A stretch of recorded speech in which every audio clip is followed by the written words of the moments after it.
इस दुनिया में बिजली एक ऐसी चीज है जिस पर मानव सभ्यता पूरी तरह से निर्भर है। लेकिन क्या आप जानते हैं कि कोयले से बिजली कैसे बनती है और फिर उसे बड़ी बड़ी तारों के जरिए हमारे घर तक कैसे पहुंचाया जाता है। बिजली बनाने के लिए जिस चीज का सबसे ज्यादा इस्तेमाल किया जाता है वो है कोयला।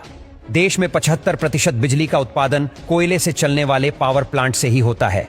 1000 मेगावाट का कोल प्लांट एक दिन में 9000 टन से भी ज्यादा कोयले का इस्तेमाल करता है। यानी कि अगर एक मालगाड़ी में 100 टन कोयले के 90 डिब्बे हैं, तो उस पूरी मालगाड़ी का इस्तेमाल एक ही दिन में हो जाएगा। यानी कि एक साल के लिए कोयले से भरी 365 ट्रेन की जरूरत होगी। अब बिजली बनाने के लिए बॉयलर से लेकर टरबाइन और जनरेटर तक कई बड़े बड़े उपकरणों को चलाने की जरूरत पड़ती है, जिन्हें चालू करने में ही कई घंटे लग जाते हैं। ऐसे में कोयले से चलने वाला पावर प्लांट 24 घंटे काम करता रहे तो ही सस्ते में बिजली बन सकती है। इसी वजह से प्लांट के बड़े हिस्से में सिर्फ कोयले का स्टोरेज बनाया जाता है, ताकि कभी कोयले की कमी ना आ सके।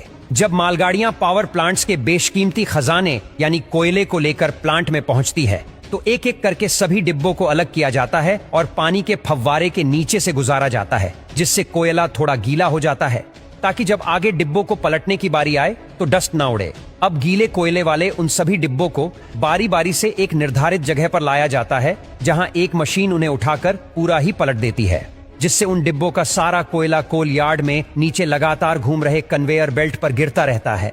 अब इस कोयले को फिर से कन्वेयर बेल्ट की मदद से जरूरत के अनुसार बाउल मशीन में भेजा जाता है, जो इन छोटे मोटे पत्थरों के रूप में एक दूसरे से चिपके कोयले को क्रश करके पाउडर का रूप दे देती है। इसके बाद इस ब्लैक पाउडर को कन्वेयर बेल्ट के जरिए ही विशालकाय बॉयलर में भेजा जाता है, जहां यह कोयला तुरंत आग पकड़ लेता है। अब पूरी तरह से जलने के बाद कोयले की जो भारी राख होती है वो नीचे गिर जाती है, और जो हल्की राख होती है वो ऊपर उठती है। इस राख को फ्लाई ऐश कहा जाता है और इसे चिमनी के जरिए फिल्टर करके वातावरण में छोड़ दिया जाता है। अब कोयला जलने की वजह से जो आग बनी थी वो बॉयलर से होते हुए उस क्षेत्र में पहुंच जाती है जहां काफी ज्यादा वाटर ट्यूब्स होती है, जिनमें पानी भरा रहता है।